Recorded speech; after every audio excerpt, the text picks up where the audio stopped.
Ladies and gentlemen, good day and welcome to Grasim Industry Limited Q3 FY26 earnings conference call. As a reminder, all participant lines will be in the listen-only mode, and there will be an opportunity for you to ask questions after the presentation concludes. Should you need assistance during the conference call, please signal an operator by pressing star then zero on your touchtone phone. Please note that this conference is being recorded.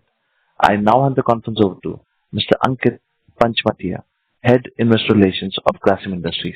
Thank you, and over to you, Mr. Ankit. Hi. Good morning, and thank you for joining Grasim's third quarter financial year 2026 earnings call.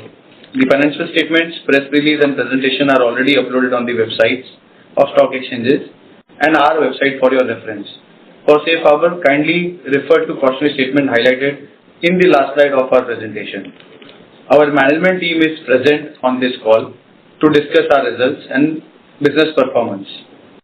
We have with us Mr. Himanshu Kampania, Managing Director, Grasim Industries, and Business Head, Birla Opus Paints, Mr. Hemant Kadel, Chief Financial Officer of Grasim Industries. Also joining them, we have with us Mr. Jayant Dukle, Business Heads of Chemicals, Cellulosic Fashion Yarn, and Insulators, Mr. Vadiraj Kulkarni, Business Head of Cellulosic Fibers Business, and Mr. Sandeep Komraveli, CEO, Birla Pivot, our B2B e-commerce business. Let me now hand over the call to Himanshu sir for his opening remarks. Over to you, sir.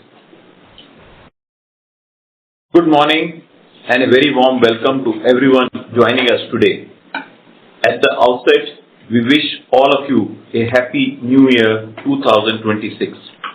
We hope that the year has begun on a positive note for you and your families, and it brings good health, continued progress, and renewed optimism. As we step into 2026, we do so with a sense of confidence and purpose. While the global environment continues to evolve, the underlying strength of our markets, the resilience of demand, and our disciplined execution gives us optimism about the road ahead. The new year represents not just a change in calendar, but an opportunity to build on momentum, sharpen our focus, and deepen the value we create for our stakeholders. On that value creation, let me start sharing key updates on two of our latest growth engines. As announced earlier, our paints business, Birla Opus CEO, Mr. Sachin Sahay, shall join us from 16 February 2026. Despite the absence of CEO, the existing paints team delivered an extraordinary performance, reaffirming the company is being built on rock-solid foundation and has a long pipeline of leadership who can take on the baton when the need arises. During the quarter 3 of FY26, Birla Opus, the third largest decorative paints player, expanded its revenue market share by more than 300 basis points year-on-year based on internal estimates and announced results of listed paints makers. On quarter-on-quarter basis, Birla Opus accelerated its market share gains with revenue growth of nearly 3 times the Indian decorative paints industry growth rate, inclusive of Birla Opus. Further, the combined revenue of Birla Opus and Birla White Putty business in quarter 3 FY26, the revenue market share gap with existing number 2 paint player is now reduced to around 300 basis points based on the guided decorative segment revenues, which includes their putty business as well. In quarter 3 FY26, Birla Opus sales volume has risen by 70% on year-on-year basis.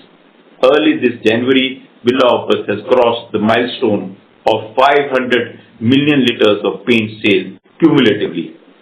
We believe that more than 6 million households are now experiencing superior quality of Birla Opus in a short period of 18 months. Birla Opus' exponential growth is underpinned by rising brand acceptance, rapid expansion of distribution network, strong sales throughput from dealer counters to contractors and consumers, consistent differentiation through superior quality, product quality, and focused brand building efforts. Let me give you finer details of execution on the above. First, on brand reach. The presence of Birla Opus has crossed 10,400 towns across 35 states and union territories. We have covered all 50,000 population centers across India and more than 75% of the 10,000 to 50,000 population centers. The company will continue its expansion effort deeper into Bharat. The active quarterly billing dealers has grown in double digit along with a high single digit growth per dealer revenue throughput on month when compared with last year same quarter. Additionally, Birla Opus is transforming the paints consumer retail experience with company exclusive franchise outlets nearing 1,000 Birla Opus paint galleries. These galleries uplift consumer experience while selecting a paint brand, helping premiumization of the category. Institutional sales continue to gain traction during the quarter, supported by increasing project wins and specification approval among clients including governments, builders, factories, hospitals, and cooperative housing. So, the institutional sales grew by 40% quarter on quarter. As institutional orders has a long gestation period, happy to report more than 40,000 mid and large size projects are in various stages of negotiation with nearly 25% built, thereby a strong project pipeline for future. Secondly, Birla Opus remains focused on driving secondary sales from dealer counters to contractors and consumers. The 10% free paint promotion continues on 10 and 20 liter packs across all emulsion top coats waterproofing range, however excludes sub-economy and other categories. The company is equally focused on building relationship with paint contractors, the key influencers. For them, Birla Opus has built an end-to-end, first of its kind, digital platform to engage with contractors online on pan-India basis for product information, incentives and schemes, sharing consumer leads, Opus assurance registration, complaint handling, and much more. This platform is integrated with our unique track and trace system to monitor consumption by customers at pin code and dealer levels. We are also implementing AI-based projects to improve contractor connect and analytics. I'm happy to share that over 7.5 lakh contractors and painters have applied and experienced Birla Opus superior range of products on pan-India basis.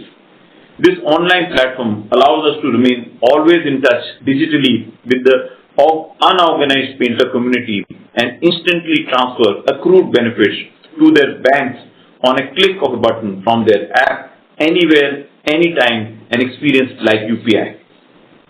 Additionally, the centrally controlled tinting machine analytics shows strong color and consumption across geographies. With over 35,000 active tinting machines in operation during Q3, the tinting data shows interesting consumer insights. The top two Opus colors unifying the country include Fort Kochi, a dark bluish grey color, and a Morning Bird Song, a light bluish grey shade, which are tinted by more than 30,000 dealers in the last 1 year. Thirdly, the foundation of our product strategy is built on R&D excellence with a portfolio designed for performance, durability, and unmatched finish. Birla Opus has achieved what we believe is the fastest portfolio expansion by any brand in the industry. Today, Birla Opus proudly offers one of the widest product ranges of more than 216 products, 1,848 SKUs across emulsions, enamels, waterproofing, wood finish, wallpaper, and others. This year itself, till now, we have introduced 40 new products, including the completion of retail waterproofing line, launch of painting tools, and indigenously developed Italian PU alkyd range, and many more. These innovations are not just additions, they are accelerators of growth, which is creating clear product differentiation, winning the trust of dealers and delighting consumers. The fourth powerful driver of Birla Opus is creating consumer pull by our sustained brand salience and differentiated marketing. According to Opus commissioned brand track study, the top of mind brand recall for Birla Opus has surged into double digits, positioning us as the second most recalled paints brand in urban markets. With over 6 million satisfied home users acquired in a very short period, Birla Opus brand acceptance will continue to accelerate, providing solid impetus to growth. From builders and government bodies to industry, hotels, education institutions, and MSMEs in the project segment to individual homeowners and housing cooperatives, Birla Opus brand trust is on the rise. With a strong media presence in Q4 and high engagement campaign, our brand salience is set to soar even higher. Watch out for our latest Opus Boy campaign, Color of Togetherness, in the ongoing T20 World Cup and upcoming IPL 2026 and many other regional and national impact properties on television, digital and outdoor media. Our premiumization effort continues with Paintcraft, recently launched Birla Opus Professional Painting Services, fully GST compliant, transparent pricing, attractive EMI options, end-to-end platforms from lead management to quotation to monitoring of services and quality approval, managed jointly by central and field teams. This service has expanded to over 5,000 pin codes, and we target to offer Paintcraft on pan-India basis through the 1,000 paint galleries at the earliest. Separately, on Opus Assurance Services, where the company has given additional guarantee besides the standard warranty clause to redo the painting including labor if need arise, more than 60,000 consumers sites have been registered through nearly 30,000 contractors under this first of its kind program. The combination of Paintcraft and Opus Assurance will improve consumer experience, allowing us to sell higher end products and premium services. The fifth powerhouse behind Birla Opus momentum is the second largest manufacturing capacity holder in the industry, a formidable 24% capacity share. With the launch of Kharagpur and a steady ramp-up of capacity utilization across each of our 6 plants, the company has executed the natural production strategy by producing fast-moving category products closer to their market, cutting down the drag of logistics cost and inventory and sharpening its service edge. With the completion of project on time and within budgeted capex, the focus of the company now has shifted to improve productivity, efficiency of operations, and bring down significant variable costs through optimization. At the heart of our manufacturing journey lies a bold embrace of Industry 4.0 with IoT-driven automation helping standardization and consistency of quality. This excellence is now officially validated. We are proud and excited to share that Birla Opus has received Integrated Management System Certificate encompassing ISO 9001, 14001 and 45001 for all the 6 plants in one go. Achieving these certifications strengthens our organization framework and reinforces confidence of our customers, partners, stakeholders in our capabilities. Securing IMS certification in less than 18 months of full-scale operations is an unprecedented milestone. It underscores our deep commitment to the highest standards of quality, safety, environmental stewardship, compliance, and operational excellence, and marks a powerful step forward in an ongoing sustainability evolution. Before I move on to the next business, I wish to address the narratives about sluggish industry growth. Based on announced results of 4 listed paint majors and guidance on their decorative business, it appears the decorative paints, excluding Birla Opus, has grown by 1 to 2% by revenue, but 7 to 8% by volume in Q3 FY26 versus Q3 FY25. Now, when we add Birla Opus Q3 performance to these 4 players' decorative paints business, industry revenue growth, including Opus, rises to 5 to 6%, and volume growth jumps to 11 to 12%. In my economic understanding, a double-digit volume growth reflects a good to strong consumer demand. However, the pain of the industry is rate realization, which we believe is lower due to combination of higher discounting and incumbent players' tendency to focus on low-value economy, sub-economy category, and deep discounted putty business. Birla Opus revenue is without putty, and our growth remains balanced across all categories of paints, with premium and luxury segment continues to contribute steady 65% in our overall revenue. We have taken 2 to 6% price rise in January and February against standard dealer price lists across a range of products to test the channel and consumer reaction. Coming to Birla Pivot, the B2B e-commerce business crossed the 8,500 crores annualized revenue run rate ARR mark and remains on track to surpass the annual revenue of rupees 8,500 crores, way ahead of FY27 guidance.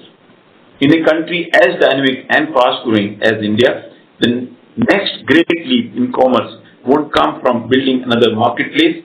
It will come from digitizing and organizing B2B procurement at a scale and complexity few have ever dared to tackle. That is exactly what Birla Pivot is doing, and we are taking one of the largest, most fragmented, operationally intense spaces in the economy and turning it into a trusted, tech-enabled, outcome-driven platform. Our vision is bold and unambiguous to become the most trusted B2B e-commerce platform in India, and we're building it the right way by scaling a powerful buyer-seller network and compounding our advantage across the 3 pillars that truly matter in e-commerce: price, assortment, and experience. Let's start with price, because in B2B pricing isn't only about competitive parity, it's about removing friction from the system. India's raw material ecosystem is full of inefficiencies, discovery gaps, opaque comparisons, fragmented sourcing, and complex multi-vendor procurement. Birla Pivot doesn't merely negotiate price. We re-engineer the economics of procurement. We align suppliers' inefficiencies with buyers' needs, enabling transparent discovery and comparisons, helping suppliers reach demand more efficiently and absorbing the operational complexity of procurement at scale. In other words, we convert fragmentation into efficiency and we pass that value back to consumers.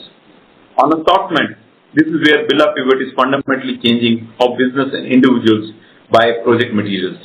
We are building a true one-stop procurement engine, 35 plus categories, 40,000 plus SKUs, and solution aggregated from 300 plus top brands.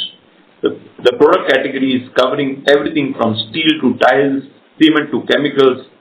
This breadth isn't just impressive, it's transformational. It consolidates vendors, compresses procurement cycles, standardizes buying decisions, and streamlines approvals and purchase planning. We are going to step further because in B2B, the ability to buy is often tied to working capital. And that's why Birla Pivot is enabling fast, easy, customized financing designed around real procurement needs so businesses can purchase with confidence, flexibility, and speed. And then comes our biggest differentiator, experience. Because B2B is not just digital, it's physical, operational, and relentlessly service-driven. Birla Pivot delivers B2C-like simplicity in a B2B world, powered by digital tools for order enablement and fulfillment, nationwide support backbone, and consistent trusted buyer experience. We are not simply building a website, we are building a reliability at scale.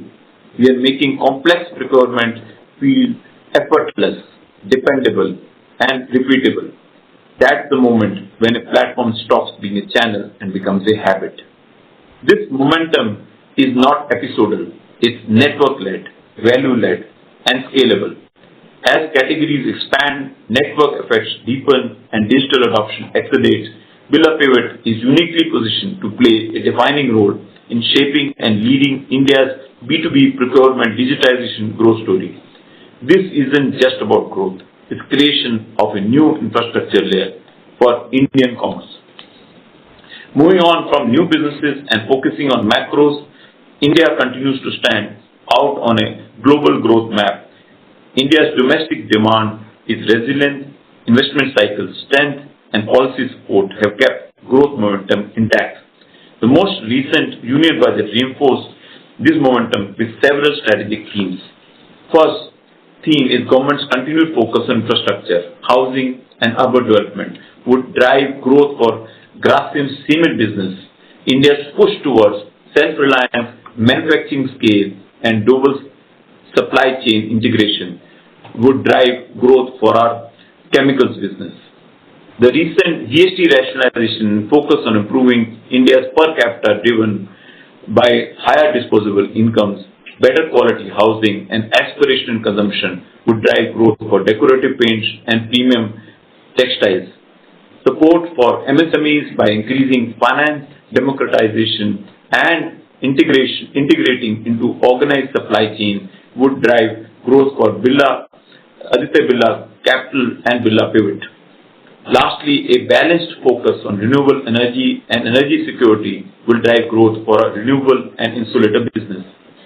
For investors seeking a single scalable entry into India's structural growth, Grasim represents a credible and well-diversified proxy.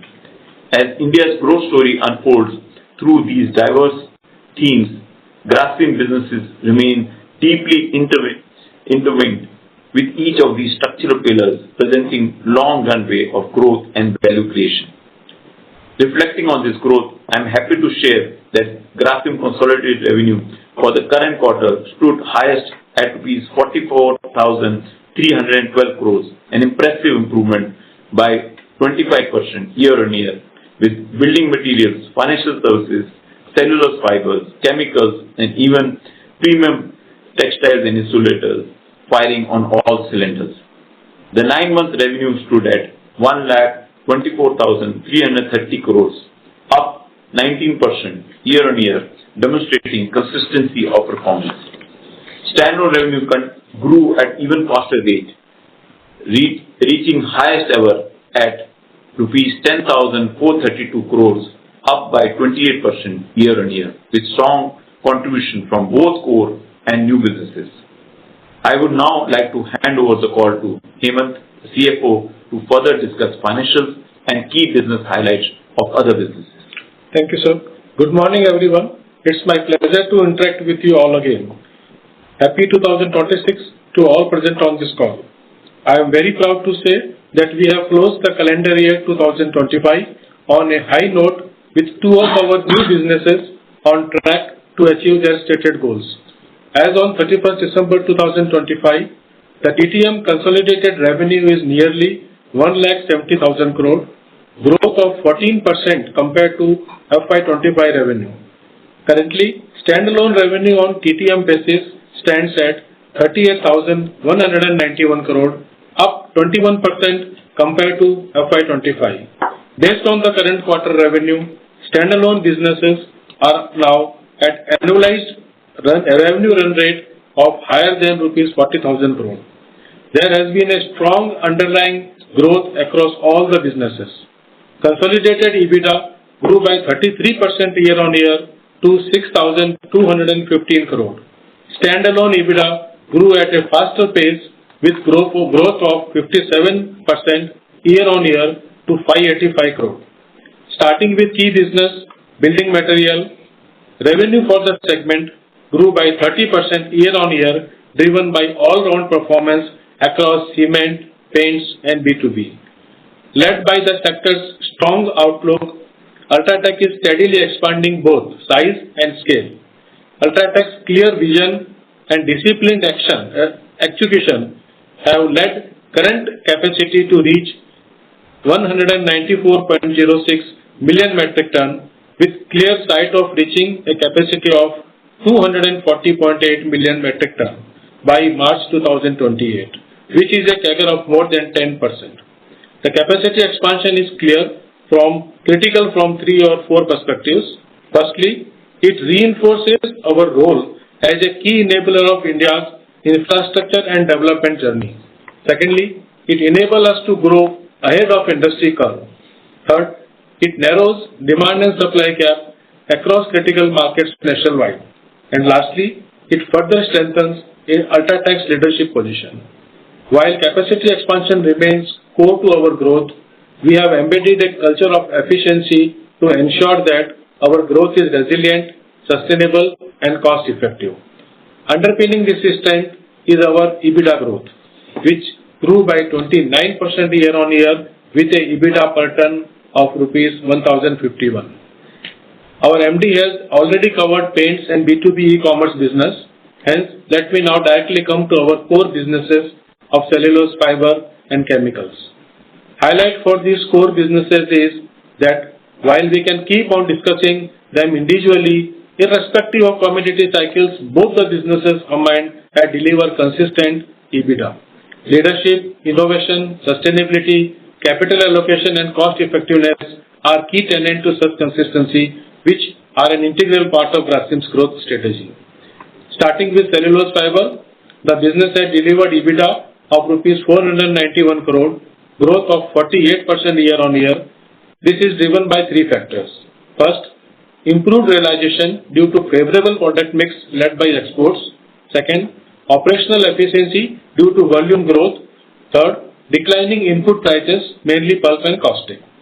The demand for cellulose fiber in China continues to exhibit stability due to global tightness in supply. In India, we have seen similar strength despite removal of quality control order. Due to this inherent strength, we have seen prices for cellulose fiber decoupling with other competing fibers which are on a declining trend over the past few quarters. Unlike cellulosic fiber, which are largely stable, have started to recover. Cellulosic fiber segment also includes cellulosic fashion yarn business. The business performance for the quarter was subdued due to cheaper imports from China, which has created oversupply and lower downstream demand. Secondly, chemical business, the revenue growth of 5% year-on-year was largely driven by volume. Caustic soda sales volume for the quarter 3 FY26 stood at highest ever 313,000 tons, up by 4% year-on-year, while CFR SEA prices are down on YOY basis. Domestic caustic prices are showing some resilience led by stable demand and rupee depreciation. EBITDA in chemical business was lower by 4% year-on-year due to lower realization and lower profitability in specialty chemical business. Higher ACH price resulted in lower profitability in specialty chemical business, which was partially offset by lower BPA prices. Coming back to the consolidated business, in the financial services, it is one of the fastest growing businesses in our portfolio. This is driven by their multi-channel approach aimed at providing customers with seamless experience across channels of interaction. The revenue was up by 29% year-on-year, led by all-round performance across lending, asset management, insurance, and advisory services business. Total lending portfolio, which includes NBFC and housing finance, grew by 30% year-on-year to over rupees 1,90,000 crore.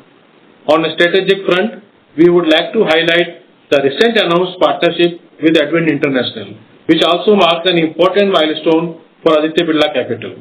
During the quarter, Aditya Birla Capital Board approved a primary capital infusion of 2,750 crore into Aditya Birla Housing, valuing the business at approximately 19,250 crore on a post-money basis. Advent will hold roughly 14.3% of housing finance, with Aditya Birla Capital retaining about 85.7% subject to customary shareholder and regulatory approvals.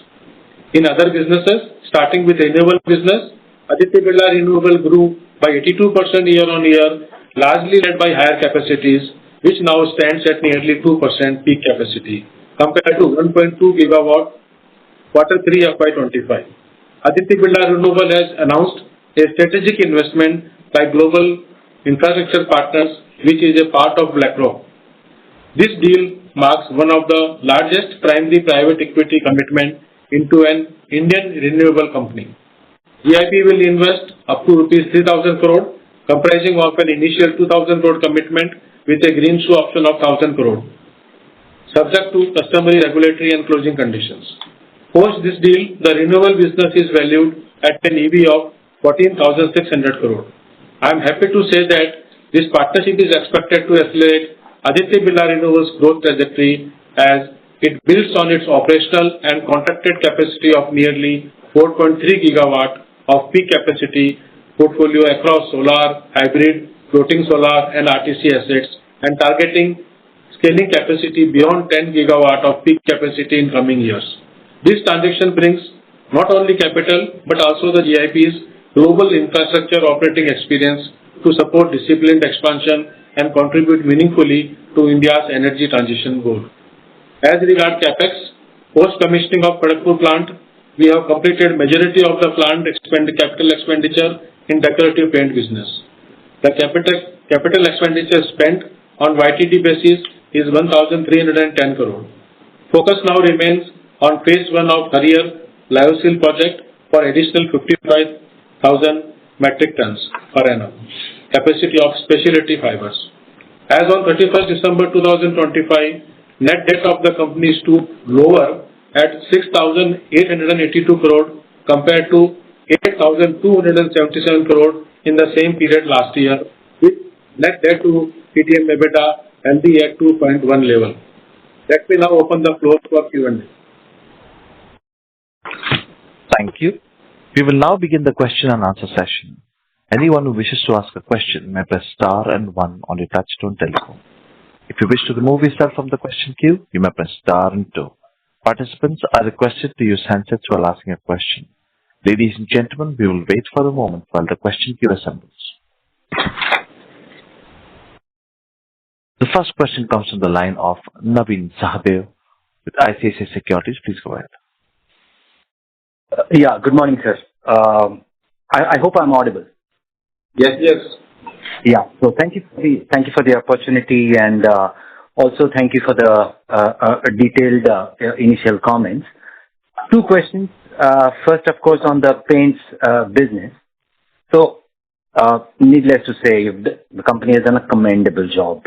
I believe for the quarter, the revenues given 8,500 crore run rate for the Birla Pivot and numbers that are published for Ultratech, our sense is paints would have done roughly 1,200 crore kind of revenue in this particular quarter, which of course is great from the start that we have had. My question is, the growth is seen maturing. In the sense, in Q1, a similar sort of a very rough cut working suggested 1,100 kind of a growth in the June quarter, similar flattish in September, and now we are at 1,200, give or take some margins there. I mean, some buffer there. Now, to reach the scale of 10,000 crore exit by Q4 28, which is a run rate, which is around 2,500 crore revenue, over the next 9 quarters, we need to grow at 40% CAGR year on year for us.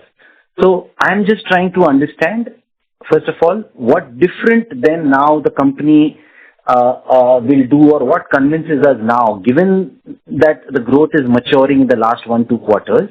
How should one look at this target realistically being achieved, and in that, what is also the industry value growth into consideration? That's my first question. Okay. Thank you, Naveen. So while you have done your internal calculations, I'm not going to either accept or deny it. But all I can say, both on quarter-on-quarter basis, we had a robust, more than double-digit levels of growth. It's closer to between 18 to 20% on a quarter-on-quarter basis. On an annualized basis, these numbers are tending towards the 3-digit growth. So I don't know what numbers you have in your calculations and using words called mature when we have grown on a year-on-year basis by 300 basis points in the paint industry, and we see a similar kind of consumer uptake in the current quarter. On overall basis, we are seeing across geographies a very strong demand for Birla Opus paints, and a large number of existing dealers who have joined us have increased their throughput and they continue to grow at levels of strong single digit on a quarter-on-quarter basis. And we continue to add new dealers at a double-digit level on a quarter-on-quarter basis, and on H1 and H1 half-yearly basis. So that is the part one. Second part, which is besides consumer and dealer, we're also getting very good attraction from the contractors. And as I mentioned in my opening speech, more than 7.5 lakh contractors have joined hands, and this number of contractors give us confidence that the growth will continue. We are still a single-digit market share player. We have a large capacity. Our presence is now on a pan-India basis. We've reached every 50,000 population town. We are reached more than 75% of 10 to 50,000 population town.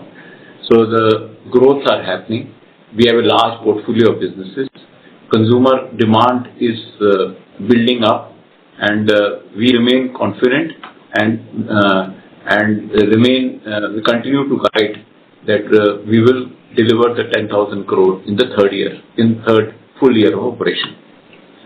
Understood. So despite the price increase that we have taken, as you said, across 2 to 6%, despite that, you are saying we are confident to achieve the revenue target. So there are price. So you should understand the philosophy of price increase.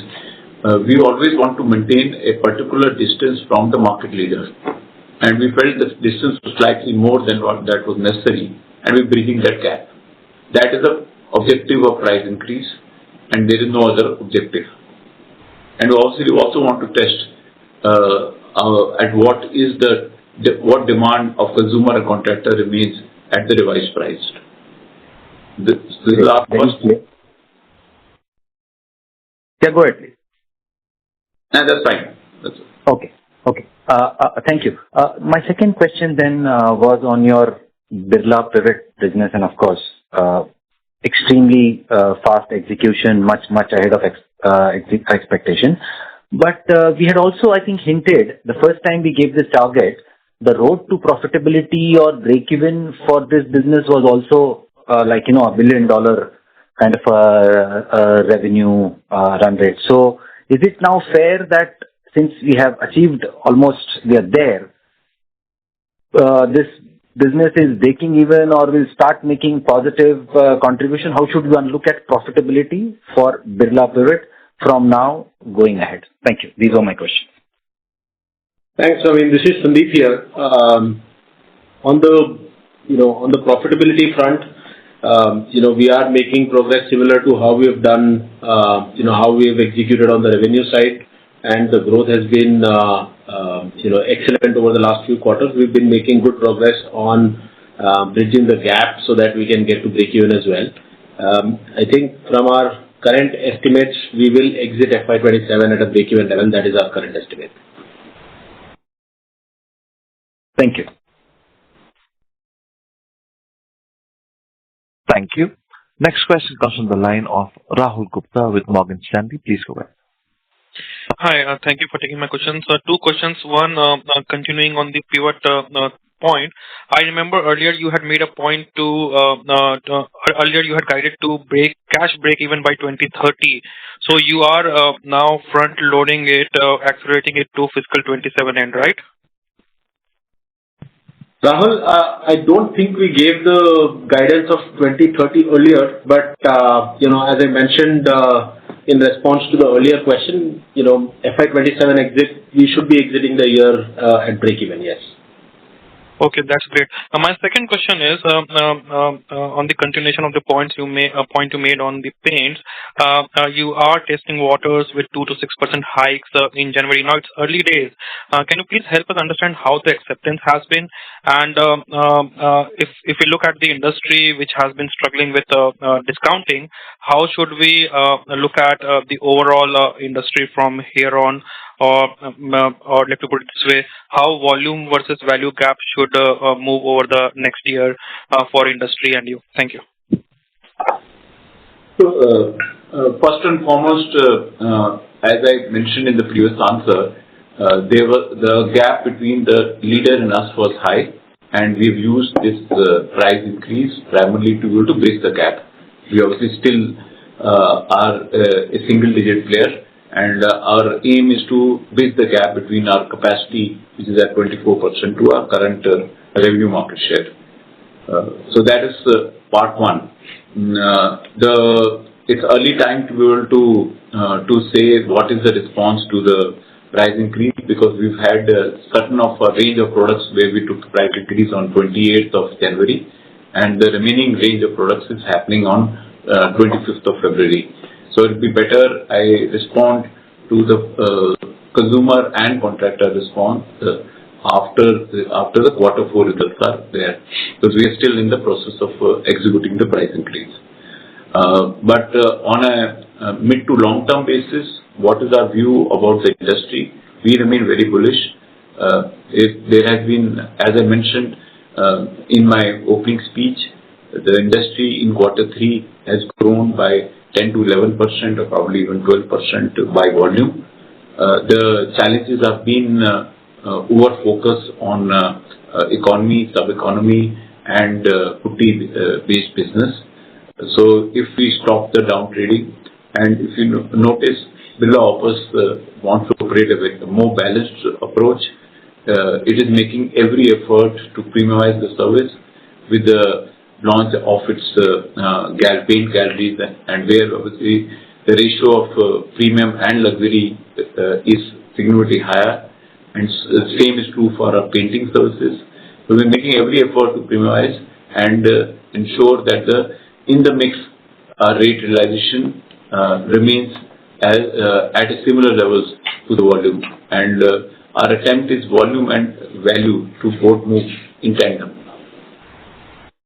As far as the industry is concerned, we believe that this year the industry may, including Birla Office, may grow by 5 to 6%. FY25 it has grown by almost it was nil, and FY27 we are hopeful that it will come back to 8 to 10% growth levels. Great, thank you so much. Wish you all the best. Thank you. Next question comes on the line of Nirav Jimudia with Annual Wealth. Please go ahead. Yeah, sir, thanks for the opportunity. Sir, just one question on the chemical side. So for the epoxy business, just wanted to have your thoughts, with the trade deal done with the USA now, and Chinese currency also appreciating by close to around 8 to 9%. How do we see our exports to the USA market in the medium term? And on a longer term basis, with now EU FTA also in place, how do we see our volumes in terms of exports to that region as well? Thanks, Nirav. Hi, thanks for your question. Can you hear me? Yeah, sir. Loud and clear. Look, both are positive for us in a way. So as you know that in epoxy, particularly in liquid epoxy resins, the Koreans have been available in India due to their FTA. They get a certain advantage where they can bring in product without the duty. And also, they had preferential access to US as well as Europe. Now, clearly that advantage is going to go away. If you look in terms of timing, then the US deal probably will get actioned before the American deal. So I am seeing a positive upside on export of epoxy from India to the US. Now, how much quantity that will be, how that will ramp up, etc., is a matter of individual customer qualifications and those kind of things. That's a little bit too much detail to get into right now. But we do see a positive impact on that side. Similarly, if you look at Europe, as you know very well, Nirav, the European chemical industry is struggling with high costs, both from perspective of energy, but also from perspective of extremely high labor costs. As you know, a lot of restructuring has been announced in Europe. Equally that Westlake has stopped operations on their Rotterdam site. I think the India-Europe FTA in the longer term will have a much more significant impact on the Indian chemical industry. Probably, in my personal opinion, more than the US. Of course, the speed at which Europe will ratify, all this will get down into law, etc., will be a little bit slower, but I believe that will be more sticky. So both these agreements, Nirav, are, I think, positive for the industry. Got it, sir. Two questions here. Yeah. So just two clarifications here, sir. A, do we import any raw material from EU which were earlier subject to taxes and now with this deal could help us from the chemical business point of view also and from an overall business point of view also? And B, any volume guidance which you would like to share from the epoxy business point of view for FY27? Thank you so much. Yeah, so if I look at imports from Europe, yes, we have some. I would not like to get into the details of what that is, but those are they're not a large part of our basket.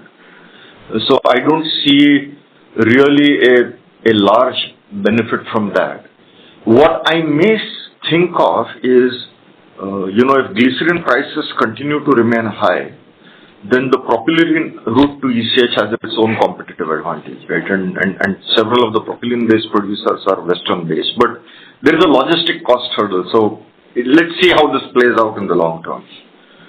If you look at volume growth, then if I look year on year, our overall epoxy business, liquid epoxy plus formulations, this year has grown, or at least for the year over year, we have grown by about 6%. I expect this rate to ramp up next year. Now, how much it will ramp up by is a matter of speculation, but I expect that rate to ramp up further. Got it. Because none of the fundamentals have changed. And safe to assume that this ECH price corrections which have happened on the upside would translate into a similar increase in the prices of epoxy, which generally gets passed on a lag basis. There is usually a time lag associated with that. As I mentioned, in the epoxy value chain, there are competing routes, right? Glycerin-based ECH and propylene-based ECH. So what may be a pass-through for me may not necessarily be a pass-through for somebody else, maybe globally who may be propylene integrated. So depending on their crude prices, propylene prices, glycerin prices, the pass-through mechanism has a different cyclicality. But in the longer term, it always passes on, right? It's always a matter of time. But the exact speed by which it passes on depends upon these 3-4 factors. Sir, last clarification, if you allow. This quarter, we have seen a dip in our epoxy revenues. So was it more because of the volumes were lesser this quarter and that should start correcting next quarter onwards? Is this a right assumption to make? Just let me quickly check the data. Yes, so volumes were slightly under pressure on the liquid epoxy resin side. Actually, maybe the better way to see it is, we decided not to take certain volumes where we thought the margin was getting too squeezed. That's probably the better way to see it. If I look at the non-LER business, all the formulation specialties, so the specialties within the specialties, there actually we have not had any volume issue. It's on the margin where perhaps the lowest profitable part of our LER business, we have been a little bit unwilling to allow our margins to get compressed too much. Thank you. Mr. Jimodia, please rejoin the queue for more questions. Next question comes from the line of Amit Purohit with Elara. Please go ahead. Yeah, hi. Thanks for the opportunity and thanks for the detailed data points on the paint. Just to recheck, sir, on the overall paint that we sold, we talked about 500 billion kiloliters. That was since the time we have been into the market, right? It's a cumulative, or did I heard it correctly? It's 500 million liters, not 500 million kiloliters. Okay, good. That is since the time we have started operations with that. Yeah. Okay. And secondly, sir, also wanted to understand when you talked about 300 bits lower than the second player, that includes putty and everything, right? At this point of time, market share, exit market share you were talking about, or And again, what we said in the statement, opening remark, Birla White plus Birla Opus revenue for quarter 3 and guidance given by number 2 player. In our assessment, internal estimates, now the gap is 300 basis point. I hope it's clear. And it is only Birla White's putty business. It does not include any other business. Sure. And so you talked about increase in new dealer addition. I just wanted to understand the typical profile of these dealers. If you could just qualitatively highlight these are large dealers or these are dealers largely from the market leaders, or if you could just some highlight, because typically, I mean, there is different types of dealers, and initially when we started off, obviously there were challenges to reach out to the very, very large dealers. What is the state now, I mean, in terms of acceptance? We are getting blend from all category of dealers.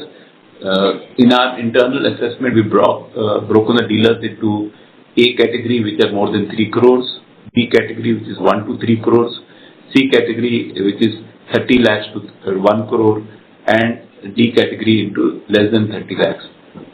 Most of the dealers are coming in the A, B, C. The small number will also come in the D category, but our focus in the A, B, C category. Yeah.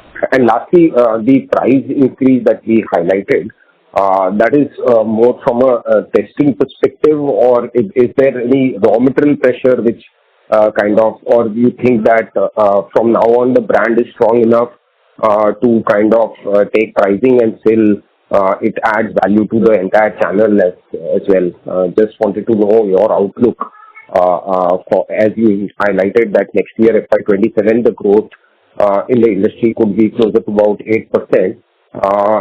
So the pricing volume graph should it reduce in the FY27? That's the last question for my side.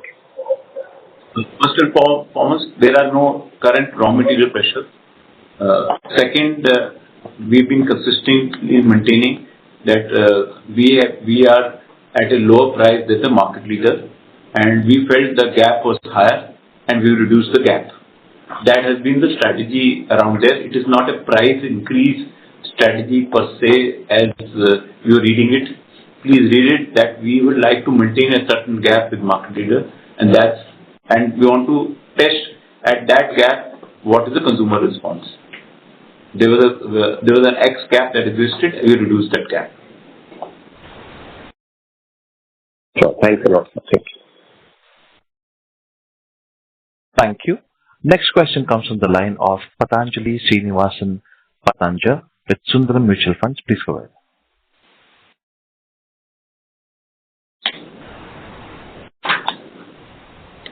Hello. Mr. Patanja, please go ahead.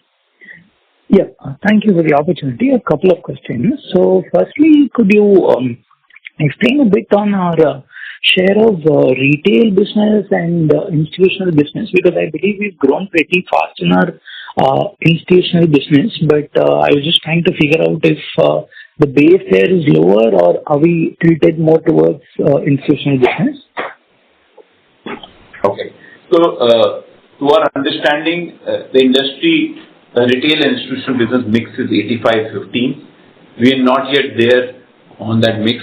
We are still a single digit on the institutional business. Retail is much faster to take off, and institution has a much longer gestation period.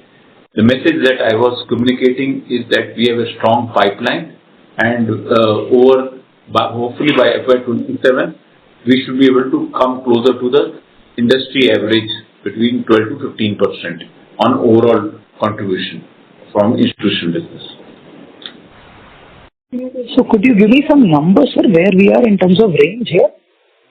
As I explained, we were a single-digit number, and we have a strong pipeline of institution, but retail continues to be the stronger forte for us at this point of time.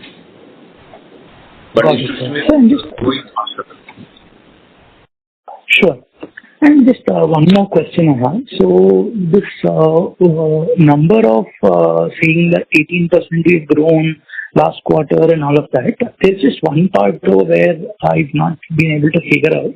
Like when I met couple of dealers from the time we started and more recently, and I have seen some of them saying that they've either stopped doing business or they're finding it difficult or something like that. While my sample size is very small, I want to know like what is an acceptable level of pushback or a reduction in dealers when we expand dealership, and what are our targets here and where are we? So it's a large dealer universe. There are overall 100,000 dealers. On an average in a quarter, about 50 to 60% of the dealers are active. We are also experiencing a similar levels. In fact, our sense is about 70 to 75% in a quarter are active around there, and we are satisfied with the number of people who onboarded with us, with the number of people who are active in a given quarter. So, from that perspective, we are very satisfied both in the expansion pace of dealers, both in the existing towns and new towns, as well as the throughput pace of improvement of dealers. We are most of the dealers who have joined us and have been consistent in market have continued to stay with us. Okay, there's obviously we are very focused on our collection, and there are dealers who are pay masters are the ones probably you may be referring to. Got it, sir. Just to continue on that, I just wanted to know what is our policy with tinting machines that we've given to dealers, and where dealers have not been doing as much business as we like to them. How are we dealing with them, and have we started collecting money for tinting machines that we've given to dealers? No, we don't collect money for. As we already explained, we give the dealers free of charge tinting machines, and that remains a consistent policy even in FY26 and going forward. Only if a dealer does default on his payment for a long period of time are any actions that necessary, but it is few and far, and probably not relevant for this national platform. Thank you. Mr. Patanja, please rejoin the queue for more questions. Next question comes from the line of Prateek Kumar with Jefferies. Please go ahead.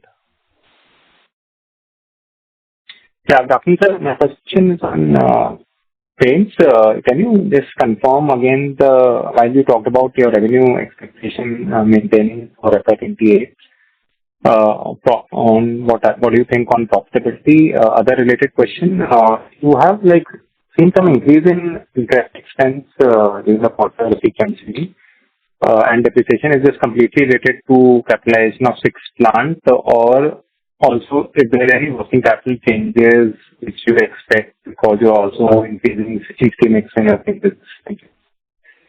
I just want to be clear what your question is. You are referring to overall Grasim results, and you are saying that the interest and depreciation component gone up. Is that what you are referring to? Yeah, that is right. Okay. Yeah. So in Grasim, if you are referring with the last year, the borrowing for the Q1 I mentioned. Setting up the new plants was being capitalized. In the 15th of October, we have commissioned our last 6th plant, and now from next quarter onwards, there will be no capitalization, and all the interest costs will be coming to P&L account. Is this answers your query? Yeah, sure. So there's no material working capital changes because we're shifting business, paint segment business to more institution. That doesn't have no implication. Sorry for interrupting. Mr. Kumar, your voice is breaking. Can you just come a little closer to the mic and speak? In paints business, we have capitalized over all the 6 plants and no major capex is pending now. If your question is on debtors, we are well in control as our debtors, and working capital is not a challenge. We repeat again that the interest component in the past, a portion of that was getting capitalized, and now it will not get, the portion is significantly fallen because from 6 plants now down to on 15th October it's only 1 plant, and that also a part of it was no more capitalized, and the same applies to depreciation. As now all the 6 plants are fully commissioned, their full depreciation is reflecting in the books. Thank you. And the other question was on paint segment profitability, which you're expecting for FY28. You maintain it as like turning positive by FY28? Yes. We maintain our guidance. I'll repeat, within 3 years of full-scale operation, we are targeting to be able to reach a profitable number 2 position. Thank you and all that. Thank you. Next question comes on the line of Shreya Banthia with Oaklane Capital Management LLP. Please go ahead. Yeah, thanks for the watch. My question is... Yep. Am I audible? Yes, you are. Please go ahead. Yeah, so my question is regarding the chemical segment. So if you could share what is the current share of renewable energy in the chemical segment? Just a second. It is around, exit rate is around 20 to 23% right now. Thank you. And we expect, we actually are targeting to reach an exit rate of over 40% by end of FY27 if you want to make a projection. Thank you very much. That was my question. Thank you. Next question comes on the line of Vipul Kumar Anupchand Shah with Sumangal Investments. Please go ahead. Hi, thanks for the opportunity, sir. So when we will start sharing the revenue and EBITDA numbers of our paint business? Shortly. Shortly means, sir? Yeah, we are even today, because that's why there is portion of the material that has been produced and was not sold, and they are still reflecting revenues which are getting capitalized. We expecting to complete that, and we will move on to this. We will share with you the exact dates when we do that. But there is still, and so that's why this gap between capitalization. That's why the numbers, what market calculates, is there is a gap, and we want to finish all the material that we have produced before commissioning and consume it, which remains in the capitalization. So should we assume that from next financial year you will start sharing those numbers, sir? We will definitely come back. Okay, thank you. Thank you. Ladies and gentlemen, due to time constraint, that was the last question for today. We have reached the end of question and answer session. I would now like to hand the conference over to the management for closing comments. Thank you so much for participating on the Grasim call. We're now going to close the call. Thank you. Thank you. Thank you. On behalf of Grasim Industries Limited, that concludes this conference. Thank you for joining us. You may now disconnect your line.